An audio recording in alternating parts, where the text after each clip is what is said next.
Chapter 4, Concert Time. Tabitha and I continued our playful sisterly banter for the 27 minutes it took me to speedily drive to the strip, which housed the venue for the concert. I could feel traffic slowing as we neared the building. My navigation told me it was on the right-hand side, coming up in approximately 200 feet. Tabitha and I looked out the windows to see the tall, sand-colored dome of a building standing a couple feet back from the sidewalk. The bronze eagle fixtures above each doorway enhanced the building's architecture, which was as rich in history as it was in grandeur. There were two lines of people waiting to go inside. One line began at the bouncer ropes, went past the building, and ended at the fountain beside the grassy knoll. The second line was far shorter, but they originated at the same point. As I watched people continue to walk up to the longer line, my nerves shot into overdrive. I looked down at the clock on my dashboard and saw that it was 7:02 p.m. By the grace of God, we were actually going to make it on time. I followed the progression of vehicles passing the building. I could see the two standalone venue marquees shining brilliantly in the pink and orange sunset. They both displayed the same picture. I got even more excited at the sight of the band name in bright lights. It made tonight even more real. I looked ahead to see what the parking options were going to be. Every parking meter leading up to the venue was already taken. As I saw a 6-story parking garage next to the venue, I began looking for signs of availability. The neon "Open" sign glowing brightly against the white walls of the structure put me further at ease. I pulled in, grabbed my parking ticket, and drove straight to the top. We reached the roof, which was practically vacant of vehicles. I drove to a spot closest to the stairs so we would have the most direct path to the venue. I parked the Legion next to the cement half wall, which acted as a barricade for cars from driving off the roof. As I turned off the vehicle, Tabitha clicked unlock and opened her door. As she exited, she slammed the door behind her. I tried yelling at her, but my voice was muffled by the wind, glass, and metal. I shrugged off the irksome frustration so I could focus on examining my reflection in the mirror. It wasn't every day that I wore makeup, so I wanted to make sure everything had stayed in place. When I felt presentable, I unbuckled my seatbelt and opened the door. Once clear of the metal square, I pressed the lock button and closed up my metal beast. I looked down and smoothed out my outfit. I was finally ready to rock. But where was Tabitha? She was standing next to the wall, looking out at the venue and smoking a cigarette. Her black leather jacket and pants ensemble stood out against the colorless barrier. I could see the smoke drifting past my car, floating towards me. I walked around the back end of the vehicle to avoid the toxic flow. I snuck up behind the drunk one and lightly touched the back of her hair with my fingers. She instantly dropped the cigarette off the ledge of the parking structure and started crazily shaking out her hair. "Did I get it? Oh my God! I really hope it didn't go down my jacket!" I always forgot how serious her arachnophobia was until she thought there was a spider on her. One time when we were still living at our parents' house, she thought a spider fell down the front of her shirt. I saw her shed everything but her underwear and bra in front of our entire family and run out the back door to launch herself into the pool. As she began disrobing her jacket, I busted up laughing. She looked over at me, realizing she'd been duped. Once she realized there was no immediate danger, her jaw dropped and a clamorous noise began reverberating out. She sounded like a broken bimbo bot, which caused me to double over in laughter. "You bitch!" Tabitha lunged after me, resembling a zombie in pursuit. She chased me towards the stairs, but she slowed to a walk as we approached. Between her nicotine-filled lungs and her selected footwear, she couldn't keep up. As she reached the stairwell, she began panting. I sprinted 2 floors down and waited patiently for her to catch up. When she finally stood next to me, she was wheezing heavily, but no longer looked as though she was out for blood. I gave her a hard couple of pats on the back to try and assist with the phlegm clearing. After she coughed and hacked a couple times, I could tell she was breathing a bit better. When I was convinced she wasn't going to pass out, I continued down the stairs. I reached the bottom a couple minutes before she did, feeling as anxious as a child waiting to open presents on Christmas morning. When she finally reached the bottom, she had to pause again to catch her breath. I just crossed my arms and shook my head. How many signs do you need to tell you to quit? A stroke? A heart attack? I mean, come on, dude. Love yourself enough to just say no. I reached over and gently shook her arms. Although eternally hopeful, I knew she probably wouldn't listen. She was too addicted. but I still tried every chance I could to talk some sense into her. She just rolled her eyes at me and followed it up with a, "Yeah, yeah." We exited the parking garage and crossed the alleyway between structures so we could reach the sidewalk that led to the venue. As we got closer to the growing lines, I looked over and realized Tabitha's hair was a deranged mess. As I began detangling her crazed locks, she began slowing her pace. "Ow! What are you doing?" She whined worse than Savannah used to as a child. "Oh, shut up, you big baby, and keep moving. This train stops for nothing, including exterminating this rat's nest you've got going on." "Bitch," Tabitha mumbled under her breath. "Homewrecker," I mumbled back. When the whining finally ceased, I was able to yank her hair free. When I had finished fiddling with her tresses, she began smoothing them against her outfit and fixing her multi-layered top ensemble. "Hey, that witch had it coming, and it's not my fault if I'm irresistible." As she paused to strike a pose, I rolled my eyes and pulled her along to quicken the pace. As soon as we reached the shorter line, she stopped again. She was staring intently at her phone, giving no inclination she even cared about getting in line. As my anxiety gnawed at my brain, my verbal filter broke, and word vomit began pouring out. "Dude, this is bullshit. Are you seriously on your phone right now? I understand this isn't as important for you as it is for me, but it would be great if you could get with the fucking program and move your ass. I refuse to end up in the nosebleeds, so either get with the program or I'll ditch your ass." Tabitha looked up from her phone with a smirk on her lips and determination in her eyes. "Oh, stop being so neurotic. We're already in line." As I looked from her towards the shorter line, confusion and irritation filled me. Given the difference in size between the lines, I imagined this line was specifically for VIP guests. Refusing to believe my ditzy sister, I unzipped my purse and pulled out the tickets, ensuring I didn't misread them in any way. The only seating printed on the tickets said pit, and there were no other indicators that we would be eligible for such an upgrade. As Tabitha saw me examining the tickets, she held out her hand. "Hey, can I see those?" Unsure what she could see that I couldn't, I handed them over without hesitation. She smiled confidently before folding the tickets and shoving them into her back pocket. "What the fuck?"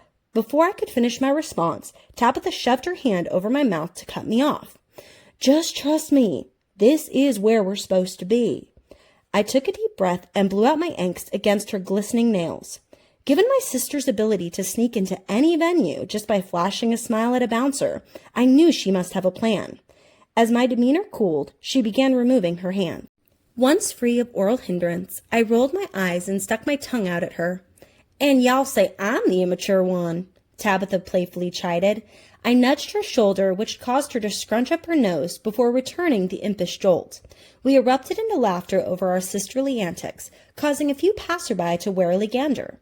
Once our giggle fest ceased, my attention was brought back to the line we stood in. As the line hadn't begun moving, I was hopeful that meant the venue doors hadn't opened yet. As I began examining the building in greater detail, one of the venue's employees walked up past the guards and began speaking. "For all those who purchased VIP packages, we will begin letting you in momentarily. For everyone else, we will begin opening the doors in approximately 30 minutes. Thank you all for your patience, and we hope everyone enjoys the show." As the line slowly began moving forward, I felt more nervous than I had been about finding a parking spot. Still unsure, but hopeful, I followed Tabitha's lead and stayed behind her. For someone who obeyed every rule and law, this felt a lot like cutting in line. As we moved closer and closer to the front, my heart felt like it was going to burst. When it was finally our turn, I opted to remain the silent partner and let Tabitha do the talking, since she was the one with the plan. "Tickets, please." The 20-something-year-old man-child had a hard time completing his thought once he got a look at Tabitha. Perhaps her plan was to leave the boy so smitten that he's oblivious to our general admission tickets. I looked nervously over at Tabitha, who gave me a wink before handing her phone over. Once the scanner recognized the QR code, a chirping sound rang, and a green light flashed across the scanner's screen. Were the tickets fakes? Or did my wonderfully irritating sister get an upgrade? There's only one way to find out, but that line of questioning would have to wait. "Once you clear the metal detectors, Follow the red arrows through the lobby and down the hallway until you reach another member of the security team. As he talked, he pulled 2 lanyards out from a box resting under a table behind him and handed them over. From the clasp at the bottom of the lanyard hung a laminated card in the shape of a heart. Printed on the front was an elaborate labyrinth of cogs with a QR code interwoven towards the base. When I turned over the heart, the band's name and tour title were printed in italics.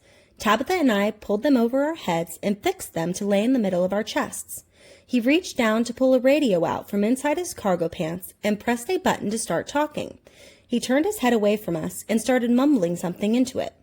Once someone responded, he put the radio back into his pocket and unlatched the velvet rope, which had prohibited our entrance into the establishment. "Show your badges to the guard waiting, and make sure you don't lose them. They're your ticket for the remainder of the evening." He stared at Tabitha the whole time he spoke. Given her Aphrodisian appearance, it was no wonder she pulled the attention of every male suitor around.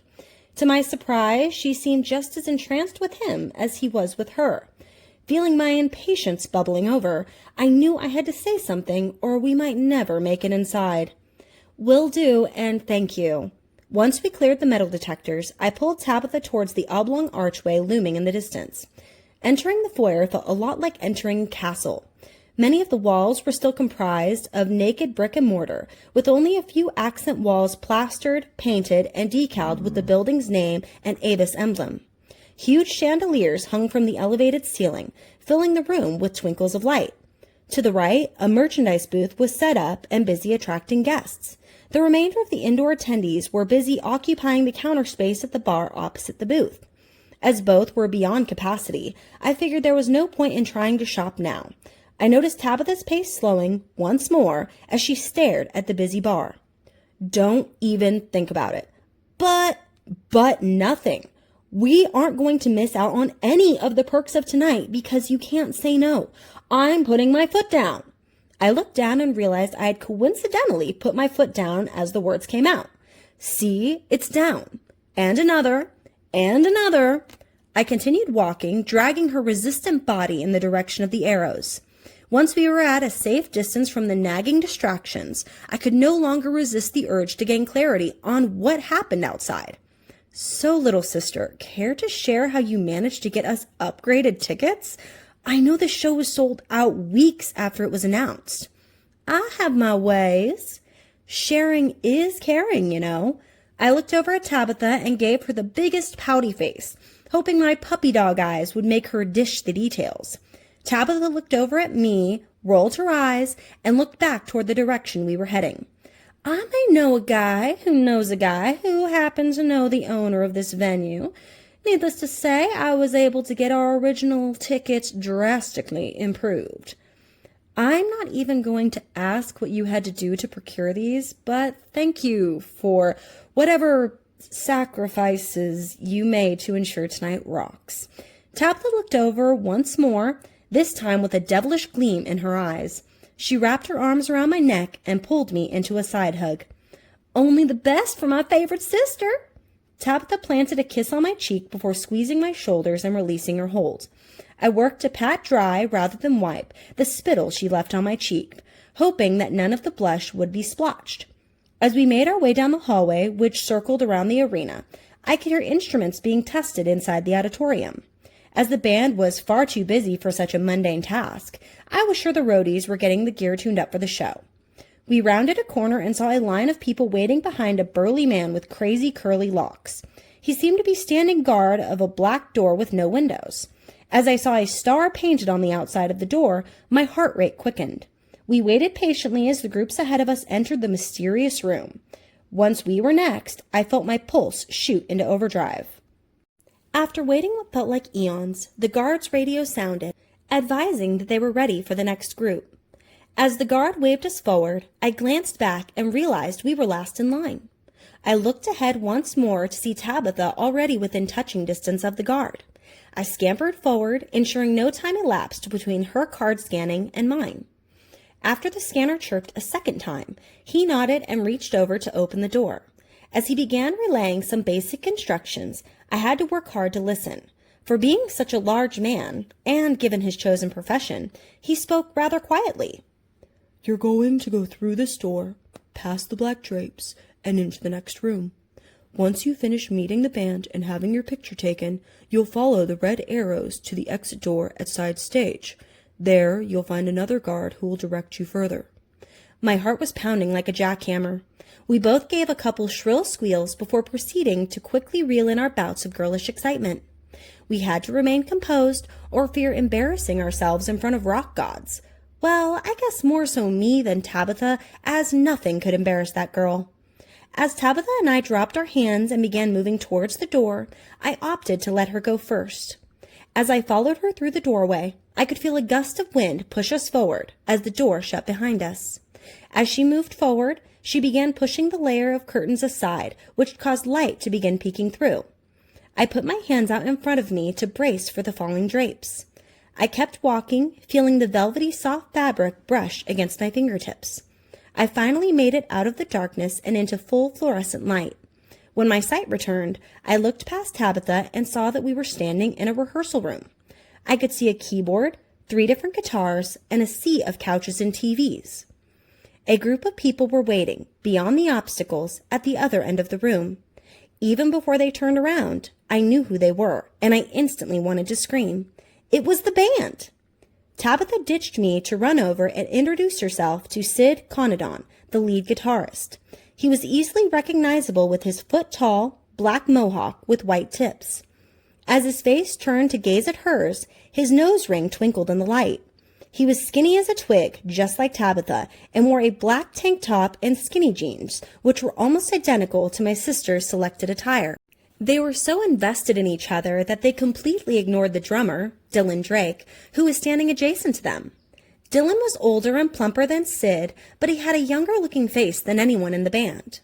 He was standing next to Sid, hunched over with his bear-like claws restrained to the front pockets of his sky-blue jeans. He was wearing a gray-toned, plaid overshirt with a plain black t-shirt underneath. His black and white beanie covered the entirety of his scalp, making it impossible to figure out his hair situation. He was staring at Tabitha as much as Sid was, but he never attempted to join the conversation. Maybe he was intimidated by how entranced Tabitha seemed to be with Sid, or perhaps her beauty left him speechless. Either way, I felt like I was watching a live-action soap opera unfold before my eyes. Dylan looked over at me, which caused me to look away, out of embarrassment. I certainly didn't want to leave the impression that I was a creeper. As I heard the clanking of glasses beyond the 3 original focal points, I looked over past the group to see a long-haired mountain man, bassist Brandon Blythe, standing next to the bar. He was putting ice cubes into a whiskey glass. He grabbed a green bottle from below the bar and untwisted the cap. He poured until the glass was full and recapped the bottle. As he reached behind the bar, he opened the door of a mini-fridge, revealing rows of water bottles mixed among various alcoholic beverages. After retrieving a few beers, he stepped back and slammed the door shut. Seeing those water bottles made me realize just how parched I was. Tabitha may have been drinking like a fish, but I hadn't had a drop of anything in hours. With beers in tow, Brandon turned back around to face the room. "Heads up!" Brandon yelled out, causing Dylan and Sid to both turn and look up in his direction. As Brandon tossed the cans, both men caught them with ease. "Anyone else?" Brandon inquired as he held the 3rd can above his head. "I'm always game," Tabitha exclaimed. As Brandon launched the 3rd can through the air, Sid put his arms out in front of Tabitha and caught it before it collided with her face. Although Tabitha didn't faze easily, her bug-eyed expression gave the insinuation that she was as shocked as the rest of us at his quick capture. As a shit-eating grin spread across Sid's face, he lowered his extended arm towards Tabitha. "A cold drink for a hot-ass babe." While a part of me was shocked at his bold compliment, I realized it was Sid she was talking to. Even though he struck me as the womanizer type, I did my best to refrain from judging, which is so much easier said than done. As I watched Tabitha's cheeks change pigment, the other 2 men began hollering puerile noises. "And on that note, I say we drink." Brandon raised his glass up past his elongated full beard and began chugging. A trickle ran down his wavy facial pubes, to which he wiped up with the sleeve of his overshirt. One by one, cans started cracking and gullets began guzzling. I could feel my throat getting drier by the second, which lured me towards the fridge. As Brandon vacated the bar area to join his bandmates at Tabitha's side, he glanced over at me. He smiled widely and gave a fanning wave, which was a nice comparison, given how the other two basically acted like I was invisible. I waved back with a grin on my face, grateful to have been noticed. Even in a room full of famous musicians, all I could think about was hydration. I was desperate at this point. I started walking around the couches to make my way over towards the bar. I was too eager to move and didn't pay attention to the flooring in front of me. I stepped forward without lifting my foot high enough and caught my shoe on some cords that were taped down. This time, there was no couch in front of me to catch my fall. It was almost as though I was moving in slow motion towards the olefin flooring. As quickly as I thought I was going to biff it, I stopped flailing. Someone had grabbed me from behind and pulled me back up. I looked down to see two muscular arms wrapped around my abdomen.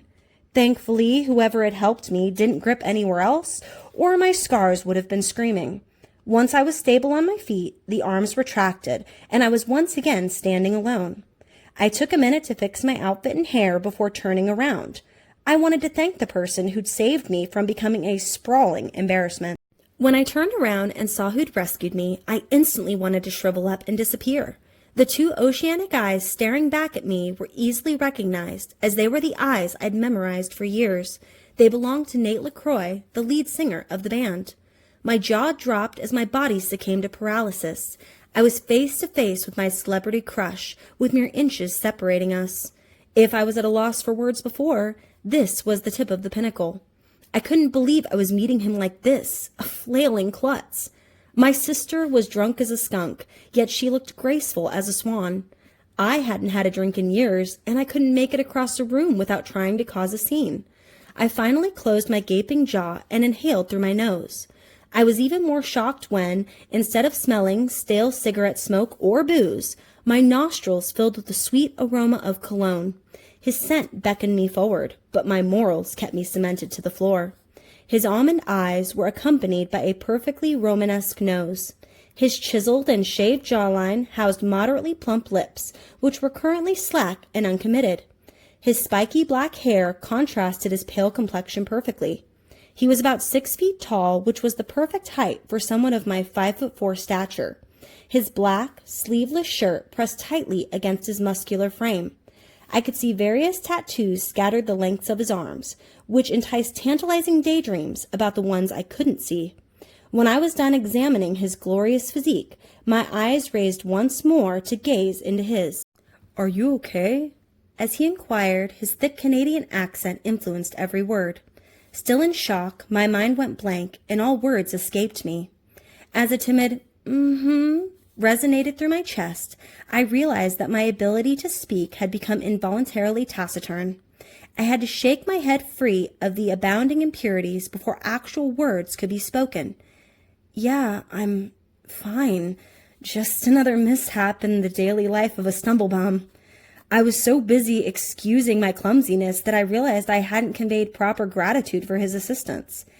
"Thank you for saving me from myself?" "I'm just happy that I was here to help. I'm Nate, by the way." "I'm Melody. That's my sister Tabitha over there." I turned my head and nodded her direction. He looked away for a second to see where I was directing his attention, but immediately his eyes were back on me. "It's nice to meet you. I hope I didn't hurt you when I grabbed you so suddenly. Are you sure you're okay?" He squinted his eyes as though he didn't believe me. I never wanted to appear the damsel in distress, so I made a point to look as okay as possible. "I'm fine, I swear. I'd probably trip over air if it were a possibility, but thanks to you, I think I was more in jeopardy of dehydration than injury." I looked away from his entrancing eyes towards the mini-fridge. He looked towards my point of distraction before turning his head with eyes wide as saucers back towards me. "Oh, well, we can't have that." He smiled shyly before turning his entire figure towards the bar. Within a couple strides, he was standing behind the counter, staring at me. "So, what'll it be?" "Oh, just water for me." Without hesitation, Nate turned around and bent down to open the fridge. I couldn't help but stare at his perfectly rounded ass as he bent over to retrieve the libations. After shutting the door, he began straightening up and turning around. I realized, as he turned, that I was still staring at the space his ass had been displayed, which could imply that I was staring straight at his crotch. In hopes he wouldn't notice my mortifying gawking, I quickly deviated my gaze towards Tabitha and the other band members. Between the background music playing and the busy chattering, it was nearly impossible to decipher what they were talking about. As I felt a gust of air blow against my cheek, I looked forward again to see Nate standing mere inches away. If he were any random stranger, I would probably have taken a step back, as I was usually uncomfortable with close proximities. For some unknown reason, my body didn't feel the need to recoil. With a victorious smile upon his lips, he reached over and handed me 2 bottles of water. I was grateful for the first, but I was confused by the second. He seemed to understand my puzzled expression and answered before I got a chance to ask. "One for now, one for later. I'm sure you'll be thirsty again once the show ends, and this way you don't have to wait in that horrendous line." Wow, thank you. I was shocked by his forethought and gave him a reciprocal smile in response. I put 1 bottle in the crook of my arm so I could unzip my bag and put the second bottle inside. I zipped the bag back up and retrieved the water bottle currently wedged against my body. I unscrewed the cap and chugged the whole thing. It took a couple seconds to catch my breath after the ingestion, and I recapped the bottle. I felt like my entire core had been cooled down a few degrees, a nice change from the raging fire spreading across my exterior moments before. "You were thirsty." He sounded impressed. That's right, be impressed. I can totally down water like a boss. Or perhaps the changes to his facial expression and voice tonality were more of the weirded out variety. I mean, who goes to a concert and obsesses over water? I was probably overthinking this. I am a woman. It's what we're best at. What can I say? I'm a fish. Well, Pisces. So it kind of comes with the territory. He let out a small chuckle before responding. "Well, I'm a sea ram. I guess I can relate to the whole hydration deprivation situation." Sea ram? I had to think about that one on the zodiac wheel. Duh. You mean Capricorn? "I guess. I heard it referred to as a sea ram once, so that kind of stuck with me." We both smiled and locked eyes. As I sucked in my lower lip and clamped down, Nate's smile widened. His eyes ran down the length of my body before fixating back on my face. His lips parted to speak, but the second words were to sound, he, instead, let out a small sigh and pursed his lips. Before I could inquire as to what thought was about to verbalize, I heard a whistle and looked in the direction of the noise. It was Sid. He waved until Nate looked over at him. Once he had Nate's attention, Sid nodded toward the clock on the wall. I followed his gaze and saw that it was getting close to showtime. "Looks like it's time to get this show on the road. Hey, Alex!" As soon as Nate hollered, a middle-aged roadie with cropped purple hair popped out from behind the drapes. Even as she fought to free herself of the blanketed drapes, she never loosened her grip on the professional camera dangling around her neck. Had she been there the whole time? "I swear, these damn things are out to get me," Alex mumbled under her breath before looking towards the group gathered. "Sorry about that. Hey, y'all, who's ready for a photo?" Alex's thick southern accent sounded hoarse, as though she'd been a chain smoker for the better half of her life. She grabbed a tripod from behind the drapes and dragged it over to the middle back of the couch. She released her grip on one of the 3 steel legs and continued walking around the sofa until she was standing facing the cushions. As soon as she began stepping up onto the plush seating, Tabitha and I shot each other wary glances. For being a supposed professional, she sure had a strange way of setting up. As Alex began mounting her camera to the tripod, the rest of the group made their way over toward the drapes. Brandon, being the tallest, moved towards the center, blocking the slit of an opening. Sid moved over towards his left, while Nate took the spot on his right. As the 3 motioned for us to move into the frame, I wondered where Dylan was going to stand. Rather than make things even more awkward, I remained silent and let Tabitha take the lead. As she took her place in front of Brandon, Sid reached over around her waist and pulled her closer towards himself. Seeing how happy my sister looked made my heart sing. I tore my attention away from their affectionate stance to focus on selecting my position for the photo. It wasn't a hard decision, given the magnetic attraction drawing my body towards Nate's. I made my way past Tabitha and stopped once I was parallel with Nate. I made sure my placement between the men wouldn't leave anyone's face hidden, and I turned around once I felt confident in my assessment. To my amazement, Dylan was already kneeling in front of us and posing for the camera. Well, that explains a lot. Can everyone squish together? Now I understood why Alex was standing on the couch. She was attempting to get a better vantage point for the photo. As everyone began moving closer, I could feel the heat permeating off Nate's chest through the back of my blouse. As a hand began cradling my hip, my body froze. Given the trajectory and placement, I realized it would have to be Nate's hand. 1, 2, 3, everyone smile. As Alex began looking through the lens, I did my best to smile for the camera. A flash filled the room, leaving me momentarily blinded by the overwhelming brightness. As the group began separating, Tabitha exclaimed, "Wait, can you take a picture with my phone too?" Of course, Alex replied before eagerly waving for Tabitha to come over. Tabitha ran up to Alex and handed over her phone, which was already set up to take the photo. As Tabitha ran back to her original spot, Sid welcomed her with open arms. As she turned to face the camera again, Alex began orchestrating the group for the smaller screen. All right, everyone, let's really scooch in this time. I could feel a chest press against my back, but the hand on my hip never altered. As Nate's musk began wafting through my sinuses, the magnetic pull drew my head back towards his chest. As the back of my head rested against his chiseled pectorals, his grip on my hip intensified. A surge of adrenaline shot through my core, making me momentarily forget where we were and what we were waiting for. All I could think about was his body against mine. As another flash illuminated the room, I was brought back to reality, but only a moment too late. Uneasiness began to fill me as I realized I had no idea what I looked like in Tabitha's photo, which would definitely be posted on social media. Tabitha separated herself from Sid so she could bounce over to Alex and retrieve her phone. As everyone began parting ways, I turned to face Nate. This time, I felt the need to take a step back as we were basically nose to chest. Thank you for indulging my sister. She can be quite persistent when she wants something. I get it. In a world brimming with slackers, only the persistent rise to the top. Sounds like you know firsthand what it takes to be successful. After Nate tilted his head from side to side, he shrugged his shoulders. I guess you could say that, although the first trick I learned in show business is to refrain from being late, which we are currently on the cusp of. As Nate peeked back at the clock on the wall, I could see tension fill his previously calm demeanor. As soon as Nate was about to speak, the door at side stage opened and a behemoth security guard barged through. This time, the voice and volume matched his gargantuan physique. 5 minutes until showtime. That's 5 minutes, everyone. As he exited, the door slammed behind him, causing the curtains nearby to ripple.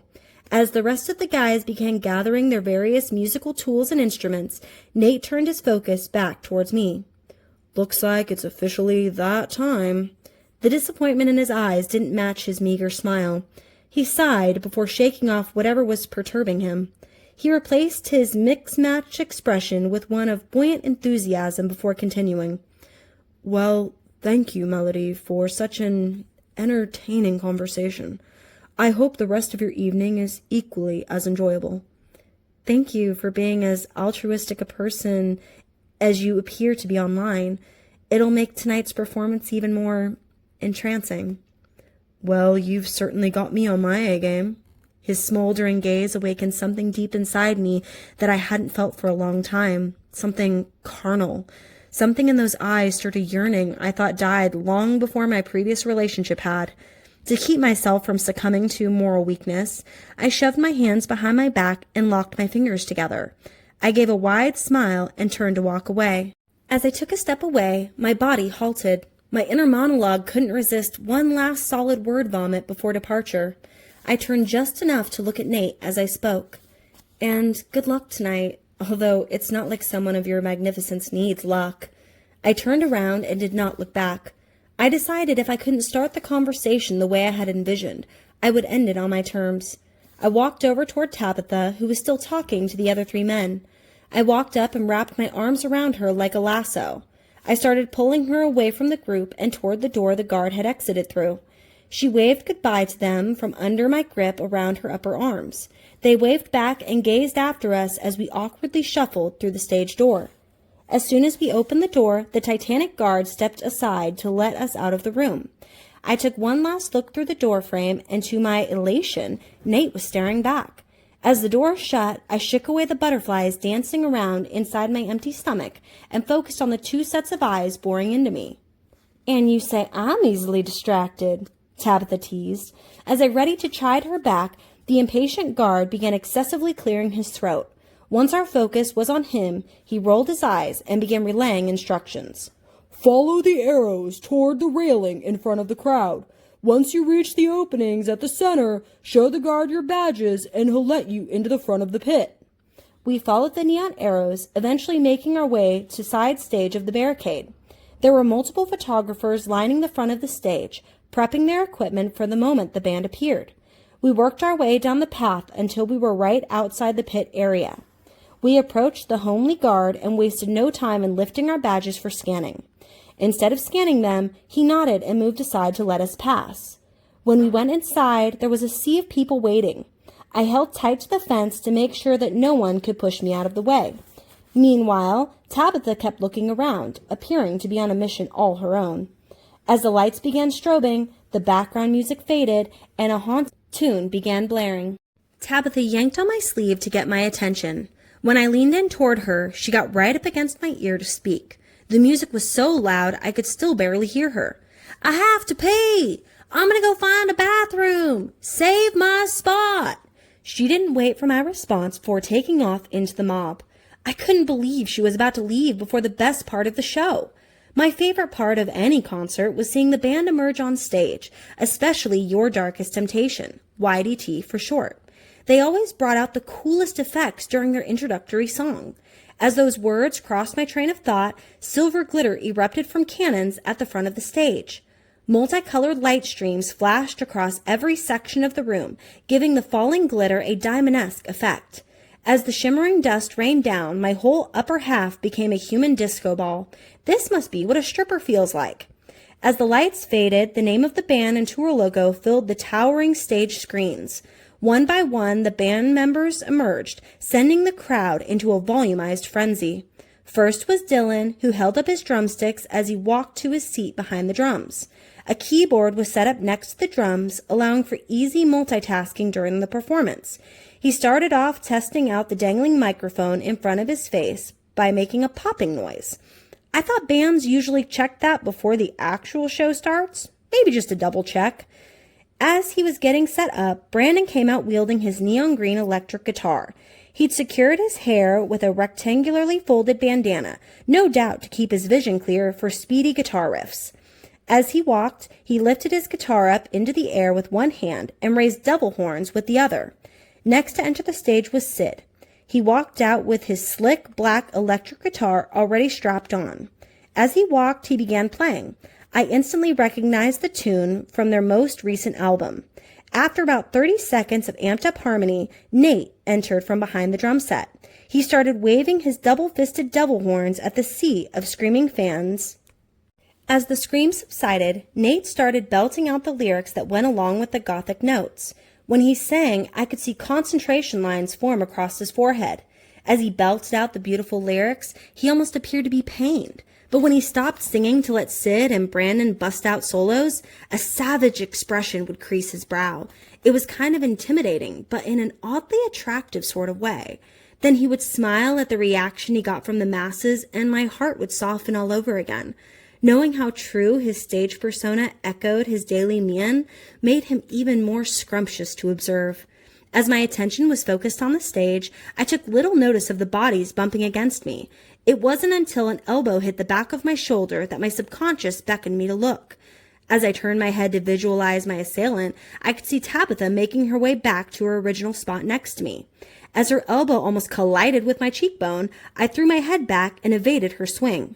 Her arms were raised high up in the air, which insinuated she was holding something above the rambunctious crowd. When I looked up, someone bumped into her and caused her to drop what she had been holding, a full cup of beer. It fell through her hands and started tipping towards me. I tried to close my eyes, but there was nothing I could do to stop the liquid from splashing all over my hair, face, and eventually chest. The contents of the cup soaked me from head to mid-torso, causing my vision to momentarily be blurred. I held up my arms as they dripped liquid. I shook my face a little, which caused my drenched bangs to slap against my moistened cheeks. I looked over at Tabitha, who had an oops look on her face. I saw her mouth the word sorry, but her actions didn't convey her unspoken message. I guess I shouldn't have brought an open container in. Consider it a lesson learned. But, do you think I can have that water Asane give you? Are you fucking kidding me right now, sis? You just drenched me and now you have the audacity to ask me for a favor? Fuck you! At least I was thinking that as I unzipped my bag and shoved the bottle at her. I gave her a death glare before beginning to weave my way out the direction she had come from. I knew there was no way I could stand there and listen to anything when I looked and smelled like a drenched beer rat. I made my way through the clusters of people, past the multiple mosh pits, and finally reached the closed auditorium doors. As I pushed the door open, a gust of ventilated air brushed against my face. It felt like heaven to breathe air that didn't just come out of someone. The music quieted down, and I heard a familiar voice start to speak. I turned around to try and get a good look at the speaker. Hell fucking yeah! Nate screamed into the audience. The sea of people burst into screams and applause. What's up, Minneapolis? How the fuck are we doing tonight? We are your darkest temptation, and we're absolutely thrilled to be here with all of you. We are from Toronto, Canada. We love our home and places that remind us of it. That's why we were so excited to be here in Minnesota. We feel so close to home here that it almost feels like our second home, man. Rock and roll is very much alive here. He paused to take a few exhausted breaths. And we know that you all have the need to rock sometimes. I smiled as I realized that was his intro into one of their most popular songs, I Need to Rock. I continued out the door as soon as he started singing the opening lyrics of the song. I was so mad that I was missing his beautiful singing over something so stupid, but this needed to be remedied before I could enjoy any more of tonight's festivities. I walked out of the doorway and into a barren foyer. As I walked over to the souvenir booth, I could feel liquid dripping from my sleeves down to my fingertips. I tried to wipe them against my dampened pants, which was basically the equivalent of trying to dry a counter with a wet paper towel. As I approached the booth, a scowling, tattooed beauty stood from her slumped-over position atop a stool. She was cloaked from clavicle to toe in gothic attire, with braids cascading down her hourglass waist. "What can I get you?" the vampiress inquired, seemingly unbothered by my soaked appearance. I looked through the items that were hanging on the grated metal clothing display behind her. Each item had a letter and a number next to it. That made it easier to identify. I could only see one side of each shirt, which made the decision-making process that much harder. Thankfully, only one shirt stood out, a woman's black V-neck t-shirt that had the new album logo printed across the front. At the bottom of the shirt, there were broken chains laying against the border of the hem, as though the broken chains dangling from the metal heart had left remnants on the floor, perhaps in the process of breaking free. It seemed like there was some hidden meaning in the artwork, which drew me in. "A7 in medium, please. And do you have any copies of the latest CD? That'll be $65. That was more expensive than I anticipated. I guess the band is trying to make money where they can. I mean, this was their first solo tour, so perhaps they needed to increase prices. Either way, I was willing to make the sacrifice. I grabbed out my credit card and inserted the chip into the reader. After the card processed, the screen covered in green check marks and a receipt printed. I tore the receipt off and began shoving both receipt and card back into my bag. As I finished zipping up my bag, the booth attendant laid a bulging plastic bag on the table in front of me. I tried to remove the bag in such a way that it wouldn't cause droplets to sprinkle the table. "Where's the bathroom?" She didn't bother saying words, but instead gestured toward the hallway I hadn't been down. I vacated the pleasantries of the booth hostess and followed the set of blue arrows down the opposing hallway. In the distance, I could see a sign nearing the ceiling that pointed to the way of the restroom. As I heard the beat coming from the auditorium, I recognized the melody from their newest single, Never Enough Time. I tried to bounce along to the beat as I walked. I saw the door of the restroom approaching on the left-hand side of the hallway, which caused my pace to quicken. I pushed the door open and walked into a colorless waiting area. There was a white couch across the room from a white rectangular table, donning a white rose bouquet. I walked past the furniture to reach the toilet stalls in the next room, which were all vacant. I chose the largest stall to accommodate my need to move around and change. I walked into the stall, closed the door, and locked it behind me. I located a hook on the back side of the door, which was perfect for keeping my bags off the soiled floor. After hanging both bags on the hook, I turned to locate a wide enough surface for my soaked items. I was pleasantly surprised when I noticed a diaper changing station mounted to the wall. I pulled the movable tray down and wasted no time in filling it. Once I got down to my bra, a chill ran across my skin. Even though I had perfume to mask the residual odor, I wasn't about to use my new shirt to soak up the beer droplets still littering my flesh.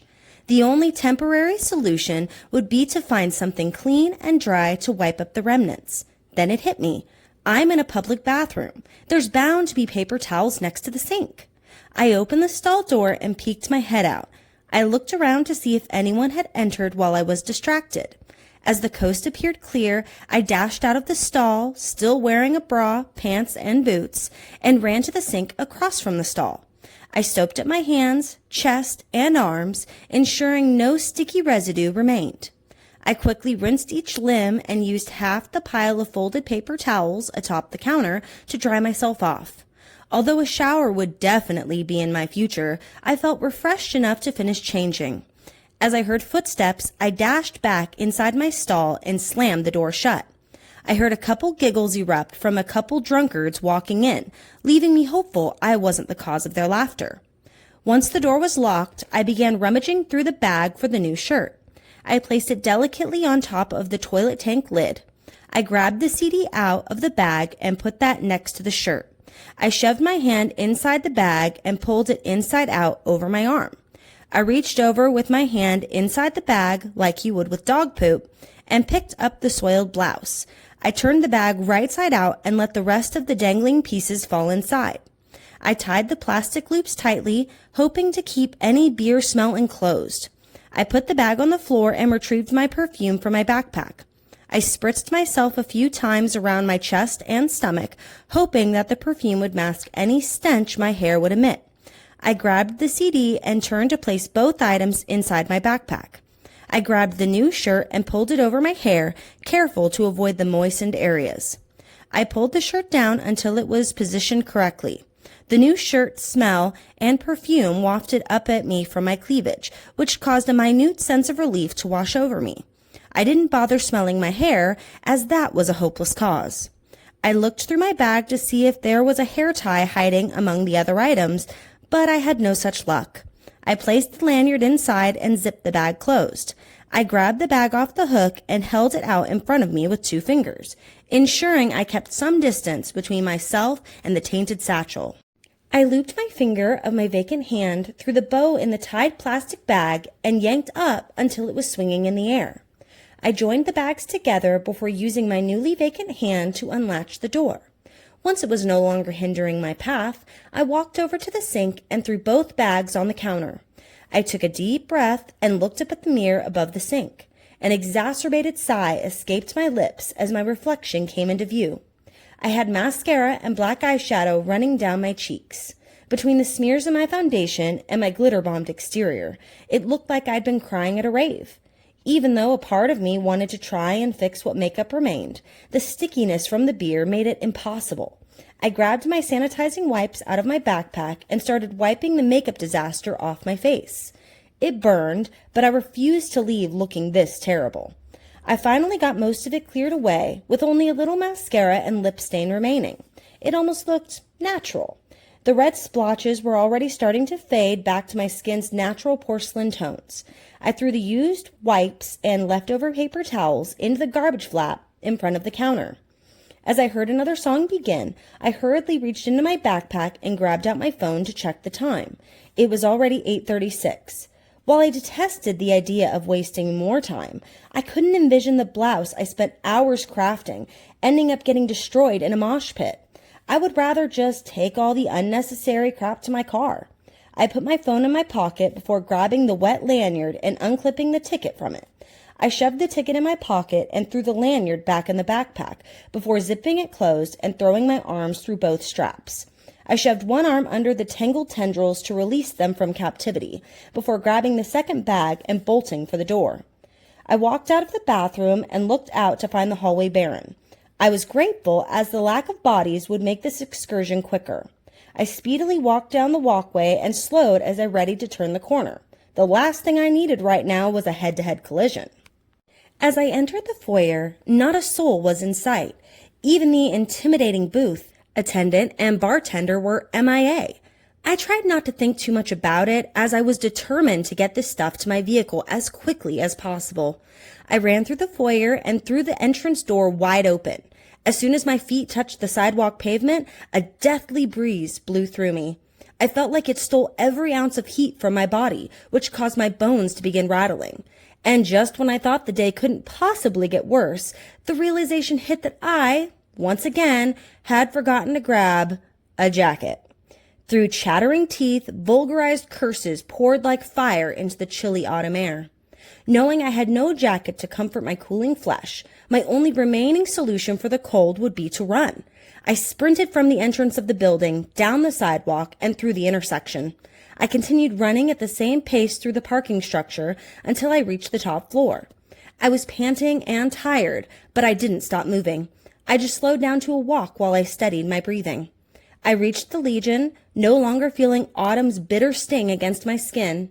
I had my keys ready, and I had the vehicle unlocked and door open before my teeth began chattering again.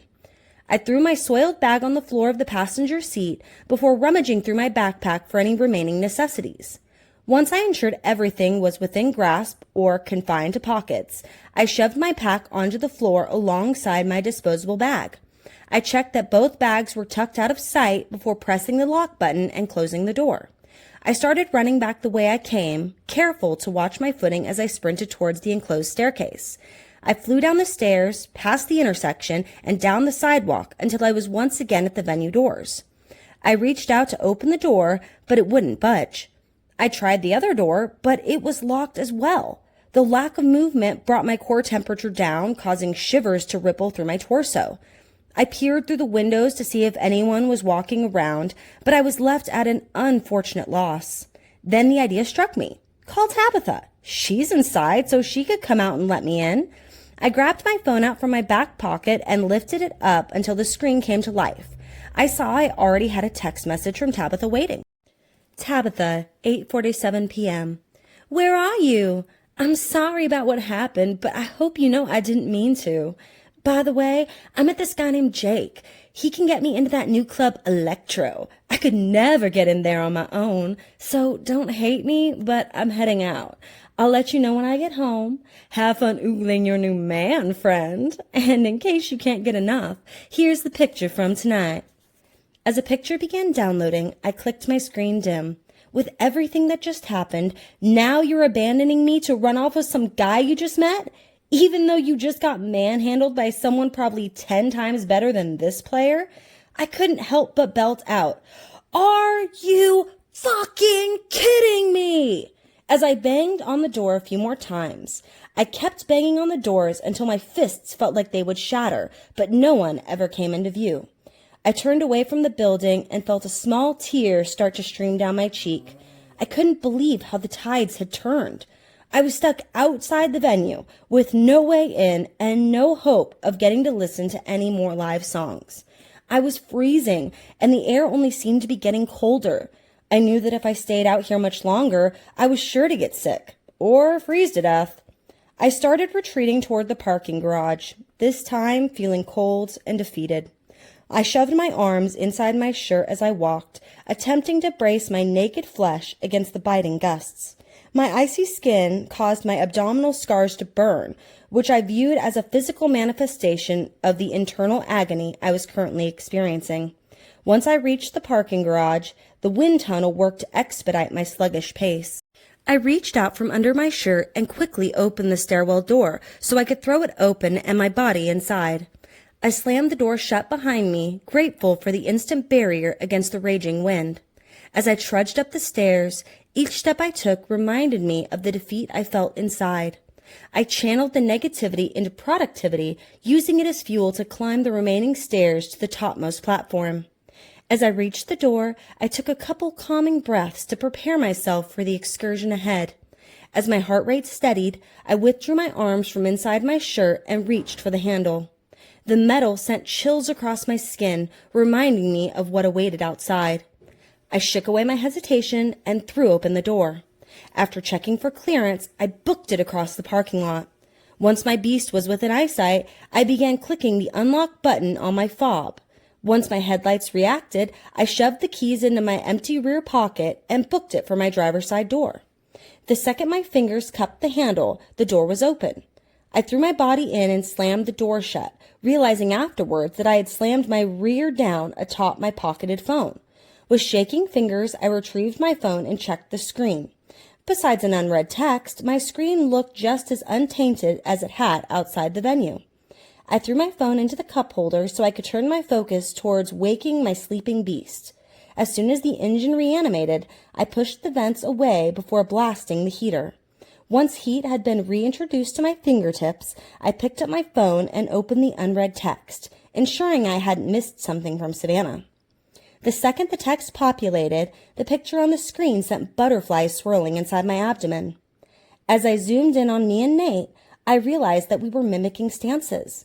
My eyes were closed as his eyes, full of adoration, stared down at me. As I remembered the electricity between us, a chill caused my core to shudder.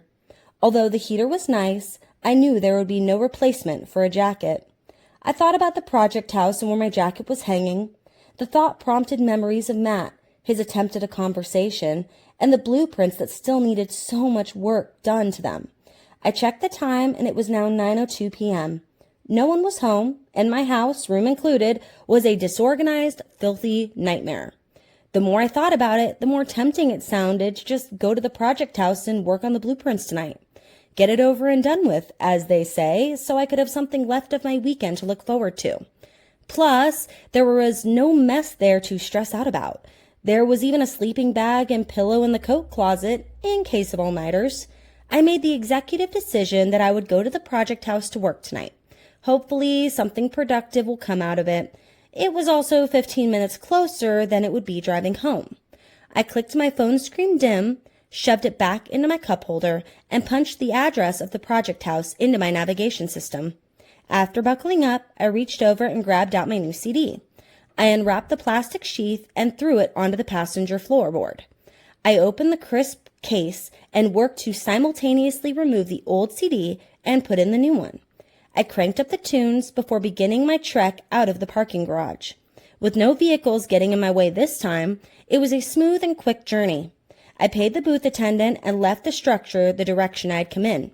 As I drove past the parking garage and toward the venue, I took one last look. The impenetrable building stood as a golden fortress in the calignous dusk. I stared as long as possible until the road once again demanded my attention.